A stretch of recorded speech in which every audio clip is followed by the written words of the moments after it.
রাত হলেই আমার জঙ্গল পুকুরটা জেগে ওঠে। আমি আর টুকু মিলে পানির এই অদ্ভুত জগৎটা দেখতে বসে পড়ি। এই জগতে ঘটে গিয়েছে অনেকগুলো ঘটনা।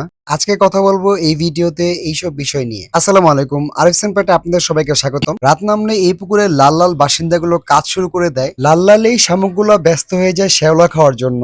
আজকে আমরা আবিষ্কার করলাম আমাদের এই পুকুরে দুইটা নতুন পোকা। এরা কোত্থেকে এখানে আসছে আমরা জানি না। এই পুকুরের গাছগুলো আস্তে আস্তে অনেক গ্রো করতেছে, নতুন নতুন অনেক পাতাও গজিয়েছে। হঠাৎ খেয়াল করে দেখলাম একটা হলুদ চিংড়ি মারা গেছে। এই পুকুরে আমি আরো অনেকগুলো চিংড়ি ছাড়ছিলাম। আমি আর টুকি মিলে বাকিগুলোকে খোঁজার অনেক চেষ্টা করলাম। অনেক খোঁজাখুঁজির পর আমরা খুঁজে পেলাম একটা হলুদ চিংড়ি। ওকে দেখে অনেক ভালো লাগলো।